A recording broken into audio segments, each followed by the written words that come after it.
Hi, everyone. This is Sandy Alt reporting from the wild, and this is the audio podcast companion to my blog on Substack. This is episode 14, Season of the Wolf.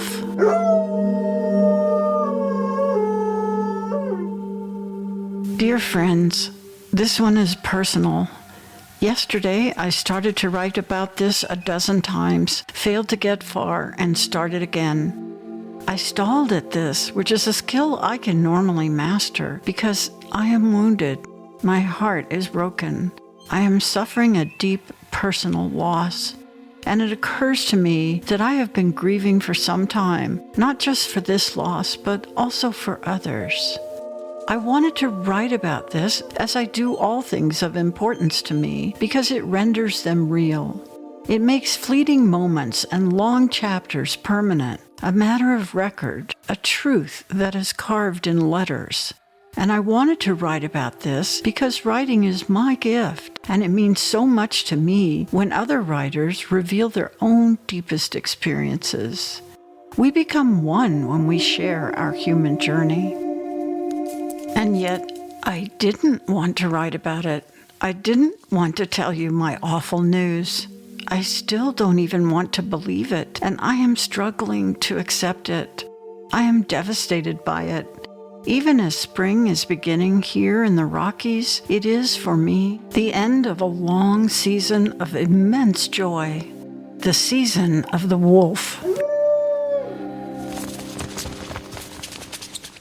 Sometime I will tell you about how something that can never happen now happened to us years ago. How we came to adopt, one at a time, a series of 3 wolves. But I cannot bear to go back to the beginning today, or even the middle. Today I am focused on getting through the part you no doubt have all been through, perhaps more than once in your lives. The part where the ragged edges of a fresh hole in your heart still seep with shock and sorrow.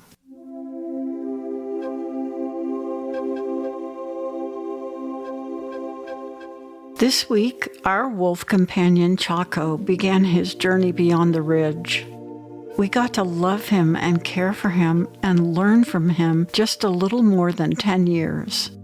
I'm going to let his beautiful voice speak to you a few times during this podcast.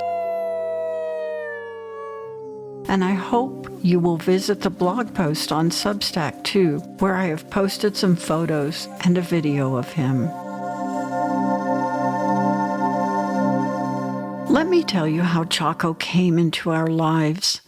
10 years ago, last November, we got an urgent request from a wolf sanctuary in Northern California, right on the border with Oregon, near Mount Shasta. As you know, I write a mystery series in which the sleuth, a resource protection agent, lives and works with a wolf companion by her side. For some years, I also blogged about my real-life adventures with wolves and in the wild, and a whole community of wolf advocates around the country and even other parts of the world followed my work, including the folks at this particular sanctuary.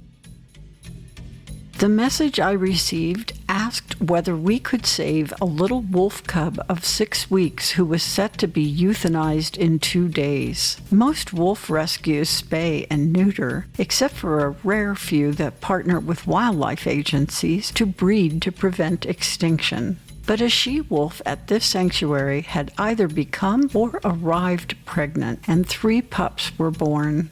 They could not feed the extra mouths. They had found refuge for the 2 female babes, but the little male had no takers. The director sent photos, and we talked by phone. I have to find a place for this little guy by Monday. Close of business, she said. Or I'm going to have to put him down. We don't have room, and even if I could afford to keep him, males aren't welcomed into a pack that they weren't born into. So we just can't put him in with the other wolves. They might attack him. This was late on a Saturday. We wrestled with the question overnight and discussed it again on Sunday morning. By then, the pictures had reached right into our hearts and seared away every fiber of resistance. My husband called the sanctuary. We'll come and get him, but we're more than 900 miles from you. I don't know if we can make it before you close on Monday evening. Can you give us an extra day? The answer was no, because Monday was the designated day of the month when the local veterinarian came and donated services to the sanctuary to care for all the animals there. If we didn't make it in time, the vet would be asked to euthanize the young pup. We quickly packed a few things, got in the car, and drove the whole way without a break, other than the necessary pit stops. Flying unbelievably fast through the desert, we seemed to hydroplane on the dry highway like a moving mirage, not another car in sight for 100 miles. Once out of the deep, parched basin of the Southwest, we sped through the lush wineries of Northern California and into the climbing, forested foothills of the Sierra Nevadas, and then into the shadow of Mount Shasta at sunset. Finally, we raced up twisting gravel roads in a pitch-black dark to the remote sanctuary.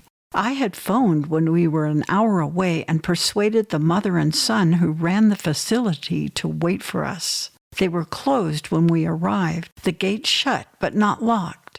Light from a single bulb above pooled onto the door of the mobile home that served as the office. 2 people came out with a tiny bundle of fur and a bag of cheap dog kibble. The young man set the pup on the ground. The woman handed me a tiny plush toy shaped like a flea. "That has his mother's and sister's scent on it," she said. "Here's his health certification and vaccination record." The little wolf whimpered, and my husband picked him up. And our adventures with Chaco began.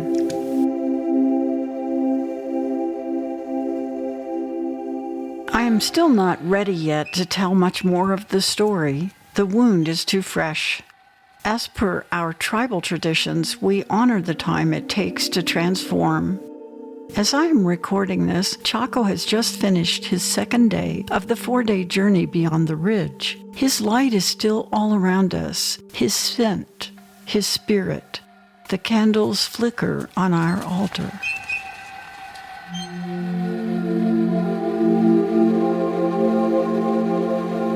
But I can say that through decades of living with wolves, we learned more than we could ever have hoped about what matters in life.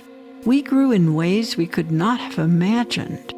Ours was once a rustic life, lived mainly in the wild, working in the wild, in service to the wild. Over the years, a measure of worldly success found us. Our lives changed. New careers demanded more mobility. Our pack's territory expanded. When we got the call to come to the California-Oregon border to save a little wolf, we knew this was something we were uniquely suited to do. We had both experience and knowledge about the nature and needs of these great heaven beasts. We had adapted beyond the limitations of fenced enclosures and become occasionally nomadic. By the time we agreed to adopt Chaco, we had already developed a way of life that made it easy for us to welcome him into it.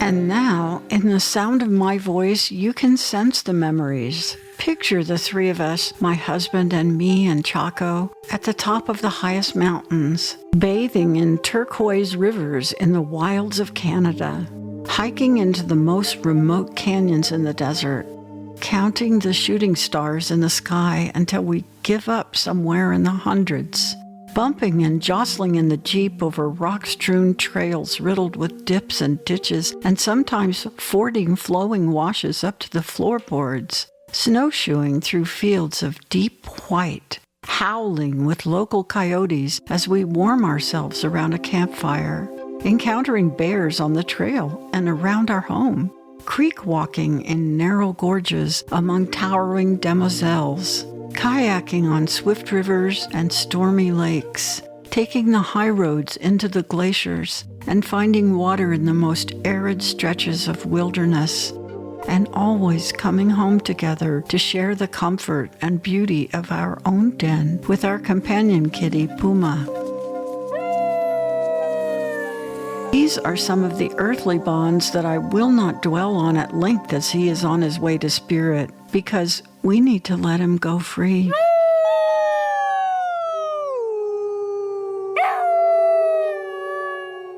But I will tell you about his medicine bag and ours. We made Chaco his own bag for the journey beyond the ridge when we knew he would be leaving.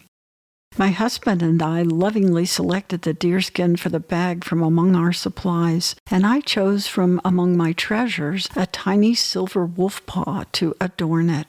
We stitched it as we sang and prayed and showed Chaco our work as we went. My husband suggested bone beads, which seemed perfect for the end ties.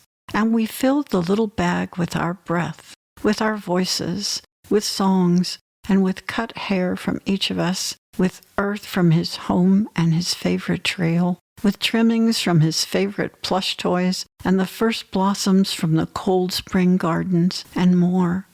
When his was done, we made our own, and filled them with his breath, some fur and medicine for our hearts, for the hard work they are enduring now.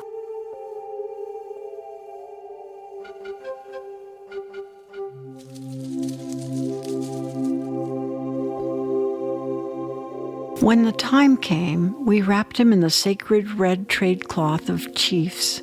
We scattered this with red rose petals given for this purpose by loving friends. Our trusted vet and her assistant had come to our home to help Chaco begin his journey from the place he loved most on this earth to his destination somewhere beyond the ridge. While he is no longer here, he is not yet gone. It will be 2 more days according to our tribal traditions, and until then, we will nourish him with loving memories and words and songs. This is one of those songs, and now you are a part of it too. And I want you to hear Chaco singing with us.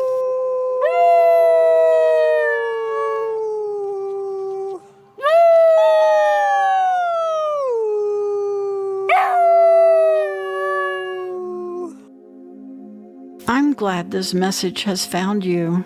I know that we are not unique in our attachment to our 4-legged companions or the pain we feel when we lose them.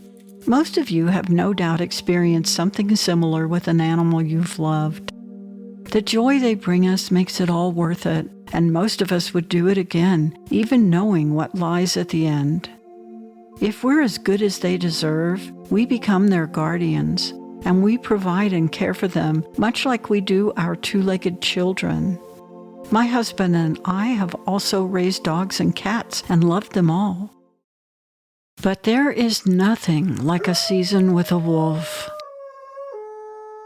The span is always too short, the depth of the bond eternal, the evolution of our understanding and compassion immeasurable. And I will say this about wolves. There is never much point in trying to shape or tame them. The adventure is more about who we become as a result of loving them. These days, I am more wolf than woman.